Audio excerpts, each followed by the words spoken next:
ನಮಸ್ಕಾರ. ಇವತ್ತು ನಾನು ಯಾವ ಟಾಪಿಕ್ ಬಗ್ಗೆ ಮಾತಾಡ್ತಾ ಇದ್ದೀನಪ್ಪ ಅಂತ ಹೇಳಿದ್ರೆ ಕೋಪ.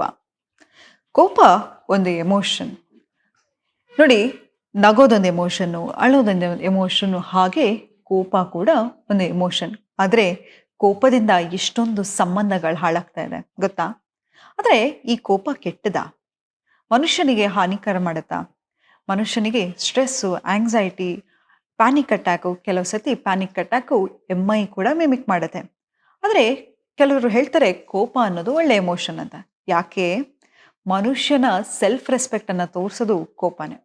ಎಷ್ಟೋ ಸತಿ ಕೆಲಸ ಆಗದೆ ಇರೋದು ಕೂಡ ಯಾವಾಗ ಒಬ್ರು ಕೋಪ ಮಾಡ್ಕೋತಾರೆ, ಅಬ್ಬಾ ನನ್ನ ಹೆಂಡತಿ ಕೋಪ ಮಾಡ್ಕೋತಾಳೆ, ಫಸ್ಟ್ ಫೋನ್ ಮಾಡ್ಬೇಕು ಅವಳಿಗೆ ವಾಪಸ್ ಅಂತ ನಾವು ಫೋನ್ ಮಾಡ್ತೀವಿ ಅಲ್ವಾ? ಆದರೆ ಕೋಪ ಅನ್ನೋದು ಒಳ್ಳೆ ಎಮೋಷನ್ನ, ಕೋಪ ಅನ್ನೋದು ಹೇಗೆ ರೆಗ್ಯುಲೇಟ್ ಮಾಡ್ಕೋಬೇಕು ಅನ್ನೋದ್ರ ಬಗ್ಗೆ ಇವತ್ತು ನಾನು ಮಾತಾಡ್ತಾ ಹೋಗ್ತೀನಿ. ಹೌದು, ಕೋಪ ಅನ್ನೋದು ನಾವು ಅನ್ಕೊಂಡಷ್ಟು ಕೆಟ್ಟ ಎಮೋಷನ್ ಅಲ್ಲ. ಆದರೆ ಅದರ ಎಫೆಕ್ಟ್ ಇದೆಯಲ್ಲ, ಅದು ತುಂಬಾನೇ ಪರಿಣಾಮಕಾರಿ. ಎಷ್ಟೋ ಸತಿ ಅದ್ಭುತವಾಗಿರ್ತಕ್ಕಂತಹ ಸಂಬಂಧಗಳು ಹಾಳಾಗತ್ತೆ. ಎಷ್ಟೋ ಸತಿ ಸ್ಟ್ರೆಸ್ಸಿಂದ, ಆಂಗ್ಸೈಟಿಯಿಂದ ನಮ್ಮ ಹೆಲ್ತ್ ಹಾಳಾಗ್ತಾ ಹೋಗುತ್ತೆ. ಕೋಪದಿಂದ ಎಷ್ಟೊಂದು ನಮಗೆ ನಾವು ಗೊತ್ತಿಲ್ಲದೆ ಇರೋ ಹಾಗೆ ನಾವು ಒಂದು ಸಣ್ಣ ಮಗು ಥರ ಆಡಕ್ಕೆ ಶುರು ಮಾಡಿಬಿಡ್ತೀವಿ.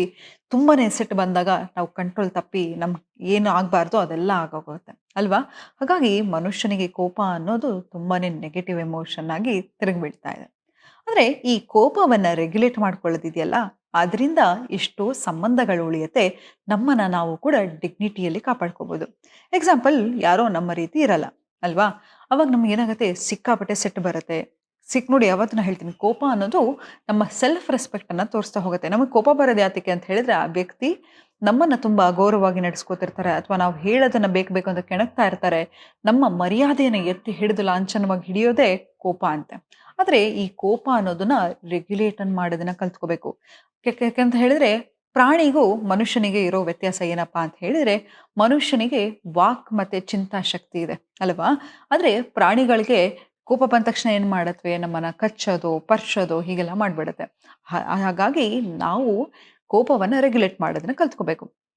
ಮೊದಲನೇದಾಗಿ ಕೋಪ ಬಂದಾಗ ಕೆಲವು ಸತಿ ನಾವು ತುಂಬಾನೇ ಕಂಟ್ರೋಲ್ ಮಾಡೋಕ್ಕಾಗದಿದ್ದಾಗ ಕೈಯಲ್ಲಿರ್ತಕ್ಕಂತಹ ಸಾಮಾನುಗಳನ್ನು ಬಿಸಾಕೋದಾಗಿರ್ಬೋದು, ಅವಾಚ್ಯ ಶಬ್ದಗಳಲ್ಲಿ ಎದುರುಗಡೆ ಇರ್ತಕ್ಕಂತಹ ವ್ಯಕ್ತಿಗೆ ಮಾತಾಡೋದಾಗಿರ್ಬೋದು, ಕೈ ಹತ್ತೋದನ್ನಾಗಿರ್ಬೋದು, ಫಿಸಿಕಲ್ ಅಬ್ಯೂಸ್ ಆಗಿರ್ಬೋದು. ಯಾಕಂತ ಹೇಳಿದ್ರೆ ನಮ್ಮ ಉದ್ದೇಶನಾಗಿರುತ್ತೆ ಆ ವ್ಯಕ್ತಿಗೆ ಹರ್ಟ್ ಮಾಡಬೇಕು ಅನ್ನೋದಿರುತ್ತೆ ಅಲ್ವಾ?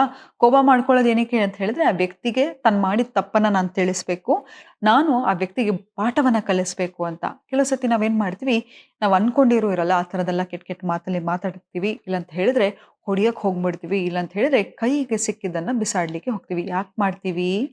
ಆ ಟೆನ್ಷನನ್ನ ಸೀಕ್ ಮಾಡ್ಲಿಕ್ಕೆ. ಮತ್ತೆ ಇನ್ನೊಂದು ಅಂತ ಹೇಳಿದ್ರೆ, ನಮ್ಮ ಜೋರಾಗಿ ಯಾವಾಗಲೂ ತಿಳ್ಕೊಳ್ಳಿ, ಯಾರಾದ್ರೂ ನಮ್ಮ ಮುಂದೆ ಜೋರಾಗಿ ಜಗಳ ಮಾಡ್ತಿದ್ದಾರೆ ಅಂತ ಹೇಳಿದ್ರೆ, ಅವರಿಗೆ ಇನ್ಸೆಕ್ಯೂರಿಟಿ ಇದೆ ಅಂತ ಹೇಳಿದ್ರೆ ತಾನೇ ಸರಿ ಅನ್ನೋದನ್ನ ಪ್ರೂವ್ ಮಾಡ್ಲಿಕ್ಕೆ ಜೋರಾಗಿ ಹೇಳ್ತಾ ಇರ್ತಾರೆ. ಈಗ ನಿಮ್ಗೆ ಕಾನ್ಫಿಡೆನ್ಸ್ ಇರುತ್ತೆ, ನೀವು ಮಾಡ್ತಾ ಇರೋದು ಸರಿ ಅಂತ ಗೊತ್ತಿರುತ್ತೆ. ನೀವು ಕಂಪೋಸ್ಡ್ ಆಗಿ ಮಾತಾಡ್ತಾ ಹೋಗ್ತೀರಾ ಕಮ್ಯುನಿಕೇಶನ್ ಮಾಡ್ಬೇಕಾದ್ರೆ. ಆದ್ರೆ ಎಲ್ಲೋ ತಾನು ಮಾಡಿರೋ ತಪ್ಪು ಅಥವಾ ತಾನು ಸರಿ ಅಂತ ಪ್ರೂವ್ ಮಾಡ್ಬೇಕಾದ್ರೆ ನಾವೇನ್ ಮಾಡ್ತೀವಿ, ಜೋರಾಗಿ ಮಾತಾಡೋದಾಗಿರ್ಬೋದು, ನನ್ನ ಪಾಯಿಂಟೇ ಸರಿ, ಮನದಟ್ಟು ಮಾಡಲಿಕ್ಕೆ ಜೋರಾಗಿ ಮಾತಾಡೋಕ್ಕೆ ಶುರು ಮಾಡ್ತೀವಿ. ಆದರೆ ಇದೆಲ್ಲವನ್ನು ಮಾಡ್ತಾ ಹೋದಾಗೆ ನಾವು ನಮ್ಮ ವ್ಯಕ್ತಿತ್ವ ತುಂಬಾನೇ ಸಣ್ಣದಾಗಿ ಹೋಗ್ತಾ ಇರತ್ತೆ ಅಲ್ವಾ? ಎಷ್ಟೋ ಸತಿ ನೋಡಿ, ಮನೇಲಿ ಯಾರೋ ಜಗಳ ಮಾಡ್ತಾ ಇರ್ತಾರೆ ಅಂತ ಇಟ್ಕೊಳ್ಳಿ, ನೀವು ಸಣ್ಣದಾಗಿ ವಿಸ್ಪರ್ ಮಾಡ್ತಾ ಹೋಗಿ, ಆಗ ಅವರಿಗೆ ಗಿಲ್ಟ್ ಫೀಲ್ ಆಗ್ತಾ ಹೋಗುತ್ತೆ. ನಿಮಗೆ ಗೊತ್ತಾ, ಸ್ಪೆಕ್ಟ್ರಮ್ ಆಫ್ ಫೀಲಿಂಗ್ ಅಲ್ಲಿ ಯಾವುದು ಅಂತ ಎಷ್ಟೋ ಸತಿ ಮನುಷ್ಯ ಏನನ್ನೆಲ್ಲ ಮಾಡ್ಬಿಡ್ತಾನೆ ಗೊತ್ತಾ ಗಿಲ್ಟ್ ಅಲ್ಲಿ. ಸೊ ಹಾಗಾಗಿ ಯಾವಾಗ ಆ ವ್ಯಕ್ತಿಗೆ ಗಿಲ್ಟ್ ಫೀಲ್ ಆಗುತ್ತೆ, ನೆಕ್ಸ್ಟ್ ಟೈಮ್ ನಿಮ್ಮ ಹತ್ರ ಅವರು ಮಿಸ್ಬಿಹೇವ್ ಮಾಡೋಕ್ಕಾಗಲ್ಲ. ಮತ್ತೆ ಯಾವಾಗ ಅವರಿಗೆ ಗಿಲ್ಟ್ ಫೀಲ್ ಆಗ್ತದೆ, ನಿಮಗೆ ಪವರ್ ಜಾಸ್ತಿ ಆಗ್ತಾ ಹೋಗುತ್ತೆ. ಇದು ಒಂದು ಮ್ಯಾನಿಪುಲೇಷನ್ ಟೆಕ್ನಿಕ್ ಹೌದು. ಆದರೆ ಇವತ್ತು ನಾವು ಅದ್ರ ಬಗ್ಗೆ ಮಾತಾಡೋದು ಬೇಡ. ನಾವು ಇವತ್ತು ಕೋಪವನ್ನ ಹೇಗೆ ಕಂಟ್ರೋಲ್ ಮಾಡೋದು ಅನ್ನೋದ್ರ ಬಗ್ಗೆ ಮಾತಾಡ್ತಾ ಹೋಗೋಣ. ಮೊದಲನೇದಾಗಿ ಮೆಡಿಟೇಷನ್ ಅನ್ನ ಶುರು ಮಾಡಿ. ಯಾವಾಗ ಮೆಡಿಟೇಷನ್ ಅನ್ನ ಮಾಡ್ತೀವೋ ನೋಡಿ, ನಾವು ಮೆಡಿಟೇಷನ್ಗೆ ಕೂತಾಗ ಹಲವಾರು ಚಿಂತೆಗಳು ಬರ್ತಾ ಇರುತ್ತೆ. ಏನ್ ಮಾಡ್ತೀರಾ? ನೀವೇನ್ ಮಾಡ್ತೀರಾ? ಎಷ್ಟೇ ಆಲೋಚನೆಗಳು ಬರ್ತಾ ಇರಲಿ, ಫೋನ್ ಮಾಡಬೇಕು ಅನ್ಸುತ್ತೆ, ಡ್ಯಾನ್ಸ್ ಮಾಡಬೇಕು ಅನ್ಸುತ್ತೆ, ಟಿವಿ ನೋಡಬೇಕು ಅನ್ಸುತ್ತೆ, ಮೊಬೈಲ್ ನೋಡಬೇಕು ಅನ್ಸುತ್ತೆ. ಆದರೆ ನೀವೇನು ಚೂಸ್ ಮಾಡ್ತೀರಾ? ಕೂತ್ಕೊಂಡು ನಾನು 5 ನಿಮಿಷ ಕಣ್ಣು ಮುಚ್ಚಿ ಧ್ಯಾನ ಮಾಡಬೇಕು ಅಂತ. ಹಾಗೆ ನಿಮ್ಮ ದಿನನಿತ್ಯದಲ್ಲಿ ಯಾರೋ ನಿಮಗೆ ಬರೋದು, ರೇಗಿಸೋದು, ಕೋಪ ಮಾಡಿಸೋದು ಎಲ್ಲವನ್ನೂ ಮಾಡ್ತಾ ಇರ್ತಾರೆ. ಆದರೆ ನೀವು ಕಾಮ್ ಅಂಡ್ ಕಂಪೋಸ್ಡ್ ಆಗಿರೋದನ್ನ ಕಲಿತಾ ಹೋಗ್ತೀರಾ. ಇದು ಸಬ್ಕಾನ್ಷಿಯಸ್ಲಿ ನಿಮ್ಗೆ ಗೊತ್ತಿಲ್ಲದ ಹಾಗೆ ನಿಮ್ಮ ಜೀವನದಲ್ಲಿ ಇದು ಶುರು ಆಗ್ತಾ ಹೋಗುತ್ತೆ. ಮತ್ತೆ ಕೋಪ ಬಂದ ತಕ್ಷಣ ಟೈಮ್ ಔಟ್ ಅನ್ನ ತಗೊಂಬಿಡಿ. ಇನ್ನೇನು ನನಗೆ ರೋಸ್ ಎತ್ತು ಆ ವ್ಯಕ್ತಿಗೆ ಬೈಬೇಕು ಅಂದ ತಕ್ಷಣನೇ ಆಚೆ ಹೋಗ್ಬಿಡೋದು. ಈಗ ನೋಡಿದಿರಲ್ಲ WWF ಅಲ್ಲಿ ಟೈಮ್ ಔಟ್ ಅಂತ ಹೇಳ್ತಾರೆ ತಕ್ಷಣ ನಾವು ಆಚೆ ಅವ್ರು ಬಿಟ್ಬಿಡ್ತಾರಲ್ವಾ ಜಗಳ ಆಡ್ತಾ ಇದ್ರು ಕೂಡ. ಹಾಗೆ ನೀವು ಟೈಮ್ ಔಟ್ ಅನ್ನ ತಗೊಳ್ಳಿ. ಎಲ್ಲೋ ಒಂದ್ ಕಡೆ ಆಚೆ ವಾಕಿಂಗ್ ಮಾಡೋದಾಗಿರ್ಬೋದು, 100 ಇಂದ 100, 99, 98, 97, 96, 95 ಅಂತ ನಿಮಗೆ ನೀವು ಹೇಳ್ಕೊಳ್ಳೋದಾಗಿರ್ಬೋದು. ಅಥವಾ ಬಾಕ್ಸ್ ಬ್ರೀತಿಂಗ್ ಮೆಥಡ್ ಅನ್ನ ಹೇಳ್ತೀವಿ. Inhale for the 4 count. 1, 2, 3, 4. Hold your breath. 1, 2, 3, 4, 5, 6, 7. Release it for 8 counts. 1, 2, 3, 4, 5, 6, 7, 8. ಹೀಗೆ ಈ ಎಕ್ಸರ್ಸೈಸ್ ಅನ್ನ ಮಾಡೋದ್ರಿಂದ ಕೂಡ ನಿಮ್ಮ ಆಂಗ್ಸೈಟಿ ಲೆವೆಲ್ ಕಮ್ಮಿ ಆಗ್ತಾ ಹೋಗುತ್ತೆ, ಸ್ಟ್ರೆಸ್ ಲೆವೆಲ್ ಕಮ್ಮಿ ಆಗ್ತಾ ಹೋಗುತ್ತೆ, ನಿಮಗೆ ನೀವು ಕಂಪ್ಯಾಷನೇಟ್ ಆಗಿರ್ತೀರ. ಮತ್ತೆ ಇನ್ನೊಂದು ಹೇಳಿದ್ರೆ ಜರ್ನಲಿಂಗ್ ಮಾಡಿ. ನಿಮ್ಗೆ ಯಾಕೆ ಹೇಗೆ ಬರ್ತಾ ಇದೆ, ಎಲ್ಲಿಂದ ಬರ್ತಾ ಇದೆ, ಇದು ನಿಮ್ಮ ಚೈಲ್ಡ್ಹುಡ್ ಅಲ್ಲ. ಕೆಲವು ಸತಿ ಯಾರಿಗೆ ಕೋಪ ಬರುತ್ತೆ ಅಂತ ಹೇಳಿದ್ರೆ, ನೀವು ನೋಡಿರ್ಬೋದು ಸಣ್ಣ ಮಕ್ಕಳು ಏನೋ ಹಠ ಮಾಡ್ತಾರೆ, ಅದು ಅವ್ರನ್ನ ಅವ್ರ ಪಾಡಿಗೆ ಅಳಕ್ ಬಿಟ್ಬಿಟ್ಟಿರ್ತಾರೆ. ಯಾವಾಗ ಅವ್ರ ಎಮೋಷನ್ಸ್ ಅನ್ನ ಯಾರೂ ಹ್ಯಾಂಡಲ್ ಮಾಡದೇ ಇರುವಾಗ ಅವ್ರು ಏನ್ ಮಾಡ್ತಾರೆ, ಚಂಡಿ ಹಿಡಿಯೋದು ಅಂತ ಹೇಳ್ತಾ ಇದ್ರು. ಬೇಗ ಸೆಟ್ ಮಾಡ್ಕೊಳ್ಳೋದು, ಕೋಪ ಮಾಡ್ಕೊಳ್ಳೋದು. ಯಾವತ್ತೂ ಅಷ್ಟೇ ಮಕ್ಕಳು ಅಳ್ತಾ ಇದ್ರೆ ಅವರನ್ನ ಅನ್ಅಟೆಂಡ್ ಆಗಿ ಬಿಡಕ್ ಹೋಗ್ಬೇಡಿ. ಆ ಮಗುವಿಗೆ ಒಂದ್ ಸ್ವಲ್ಪ ಸಮಾಧಾನ ಮಾಡೋದಾಗಿರ್ಬೋದು, ಪೆಸಿಫೈ ಮಾಡೋದಾಗಿರ್ಬೋದು, ಅದನ್ನ ಮಾಡ್ತಾ ಹೋಗಿ. ಇಲ್ಲ ಅಂತ ಹೇಳಿದ್ರೆ ಆ ಮಗು ಇನ್ನೂ ಕೂಡ ಕೋಪವನ್ನ ಟ್ಯಾಂಟ್ರಮ್ಸ್ ತೋರ್ಸೋದನ್ನ ಜಾಸ್ತಿ ಶುರು ಮಾಡ್ಬಿಡುತ್ತೆ. ಹಾಗಾಗಿ ಇಂಥ ವ್ಯಕ್ತಿಗಳಿಗೆ ಯಾವಾಗ ನಮಗೆ ಇದು ನಮ್ಮ ಚೈಲ್ಡ್ಹುಡ್ ಇಂದ ಬಂದಿದೆಯಾ, ಯಾವ ಪ್ಯಾಟರ್ನ್ ಇಂದ ಬಂದಿದೆ ಅಂತ ಹೇಳಿ ನಿಮ್ಗೆ ನೀವು ಕ್ವಶನ್ ಮಾಡ್ಕೋತಾ ಹೋಗಿ. ಮತ್ತೆ ನಮ್ಮ ಕ್ರಿಸ್ಟಲ್ಸ್ ಅಲ್ಲೂ ಅಷ್ಟೇ ಕ್ಲಿಯರ್ ಕ್ವಾರ್ಟ್ಸ್ ಕ್ರಿಸ್ಟಲ್ ಅಂತ ಹೇಳ್ತಾರೆ. ಯಾವ ವ್ಯಕ್ತಿಗೆ ತುಂಬಾ ಸೆಟ್ ಇರುತ್ತೆ, ಕೋಪ ಇರುತ್ತೆ, ಆತ ಅಥವಾ ಆಕೆ ಕ್ಲಿಯರ್ ಕ್ವಾರ್ಟ್ಸ್ ಅನ್ನು ಹಾಕೋದ್ರಿಂದ ಕೂಡ ಅವರು ತುಂಬಾನೇ ಶಾಂತ ಸ್ವರೂಪವಾಗಿ ಇರ್ತಾರೆ. ಮತ್ತೆ ಮೋಸ್ಟ್ ಇಂಪಾರ್ಟೆಂಟ್ ಏನ್ ಗೊತ್ತಾ, ಗ್ರೌಂಡಿಂಗ್ ಎಕ್ಸರ್ಸೈಸ್. ಏನಿದು ಗ್ರೌಂಡಿಂಗ್ ಎಕ್ಸರ್ಸೈಸ್ ಅಂತ ಹೇಳಿದ್ರೆ, ನೀವು ಯಾರೇ ಹೋಗಿ ಆಯ್ತಾ, ಹಳ್ಳಿಲಿ ರೈತರುಗಳಿರ್ತಾರೆ ಅಥವಾ ಅವ್ರ ಹತ್ರ ಹೋಗ್ಬಿಟ್ಟು ನಿಮಗೆ ಆಂಗ್ಸೈಟಿ ಇದೆಯಾ, ಸ್ಟ್ರೆಸ್ ಇದೆಯಾ, ಡಿಪ್ರೆಷನ್ ಇದೆಯಾ ಅಂತ ಕೇಳಿ ನಿಮ್ ನೋಡಿ ನಕ್ಬಿಡ್ತಾರೆ ಅವರು.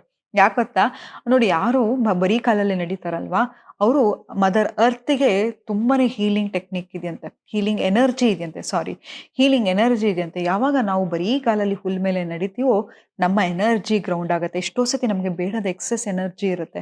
ಆ ಎಕ್ಸೆಸ್ ಎನರ್ಜಿನ ನಾವು ಎಲ್ಲಿ ಹಾಕಬೇಕು ಅಂತ ಗೊತ್ತಿಲ್ಲದೆ ಕೋಪ ಆಗಿರ್ಬೋದು, ಅತಿ ಹೆಚ್ಚಾಗಿ ಮೂವಿಗಳನ್ನು ನೋಡೋದಾಗಿರ್ಬೋದು, ಪಾನ್ ನೋಡೋದಾಗಿರ್ಬೋದು, ಇಂತಹ ಎಲ್ಲ ಬೇಡದ ವಿಷಯಗಳಿಗೆ ನಾವು ರೆಗ್ಯುಲೇಟ್ ಮಾಡ್ತಾ ಹೋಗ್ತೀವಿ. ಯಾವಾಗ ನಾವು ಗ್ರೌಂಡಿಂಗ್ ಮಾಡ್ತೀವೋ ನಮ್ಮ ಎನರ್ಜಿಯನ್ನ ನಾವು ತುಂಬಾನೇ ಕನೆಕ್ಟೆಡ್ ಆಗಿರ್ತೀವಿ. ಮತ್ತೆ ಯಾರಾದರೂ ನಿಮ್ಗೆ ಕೆಣಕ್ತಾ ಇದ್ದಾರೆ, ರೇಗಿಸ್ತಿದ್ದಾರೆ, ಅವರಿಗೆ ರಿಯಾಕ್ಟ್ ಮಾಡಿದ್ರೆ ಅವ್ರಿಗೂ ನಿಮ್ಗೂ ಏನ್ ವ್ಯತ್ಯಾಸ ಅಲ್ವಾ? ನಾನು ವಿಷ ಕುಡ್ದು ಅವ್ರು ಸಾಯ್ಲಿ ಅನ್ನೋ ಥರ ಎಕ್ಸ್ಪೆಕ್ಟ್ ಮಾಡೋಂಗಾಗತ್ತೆ. ಹಾಗೆ ಮಾಡಕ್ ಹೋಗ್ಬೇಡಿ, ನಿಮ್ಮ ಪವರಲ್ಲಿರಿ. ನಾನು ಯಾವಾಗಲೂ ಹೇಳ್ತೀನಿ ನೋಡಿ, ಒಂದು ಹೂ ಡಬ್ಬಿ ಇರುತ್ತೆ ಅಲ್ವಾ, ಆ ಹೂ ಡಬ್ಬಿನ ತೆಗೆದ್ರೆ ಏನ್ ಸ್ಮೆಲ್ ಬರುತ್ತೆ, ಹೂ ಡಬ್ಬಿ ಬರುತ್ತೆ. ಅದೇ ಒಂದು ಗಾರ್ಬೇಜ್ನ ಓಪನ್ ಮಾಡಿದ್ರೆ ಕಸದ ಸ್ಮೆಲ್ಲೇ ಬರುತ್ತೆ ಅಲ್ವಾ? ಮನುಷ್ಯನ ಮನಸ್ಸಲ್ಲಿ ಏನಿರುತ್ತೆ ಆತನ ಬಾಯಿಂದ ಅದು ಬರುತ್ತೆ. ನೋಡಿ, ನಮ್ಮ ದೇಹದಲ್ಲಿ ಎಲ್ಲಾ ಬರೋದು ಕೂಡ ದುರ್ವಾಸನೆ ಅಲ್ವಾ? ಬೆವರು ವಾಸನೆ ಆಗಿರ್ಬೋದು, ಬಾಯಲ್ಲಿ ಬರ್ತಕ್ಕಂತಹ ವಾಸನೆ ಆಗಿರಬಹುದು, ಯಾವುದೇ ಒಂದು ಎಕ್ಸ್ಕ್ರೀಟರಿ ಆಗಿರ್ಬೋದು, ಎಲ್ಲವೂ ದುರ್ವಾಸನೆ. ಬಾಯಿಂದ ಬರ್ತಕ್ಕಂಥದ್ದು ಒಂದೇ ಒಂದು ಒಳ್ಳೆ ಪದಗಳನ್ನ ಉಪಯೋಗಿಸಿ, ಒಳ್ಳೆ ಮಾತುಗಳನ್ನ ಆಡಿ ಇನ್ನೊಂದು ವ್ಯಕ್ತಿಗೆ ನೆಮ್ಮದಿ ತರಬೇಕು ಹೊರತು ಅವಾಚ್ಯ ಶಬ್ದಗಳಲ್ಲಾಗಿರ್ಲಿ, ಕೆಟ್ಟದಿಂದಾಗ್ಲಿ. ಯಾಕಂತ ಹೇಳಿದ್ರೆ ನಮ್ಮ ದೇಹದಿಂದ ಬರೋದು ಇದೊಂದೇ ಒಂದು ಒಳ್ಳೇದಾಗಿ ನಾವು ಕನ್ವರ್ಟ್ ಮಾಡ್ಲಿಕ್ಕೆ ಸಾಧ್ಯ ಅಲ್ವಾ? ನಮ್ಮ ಎಂಜಿಲ್ ಕೂಡ ಕೆಟ್ಟ ಸ್ಮೆಲ್ಲೇ ಇರುತ್ತೆ.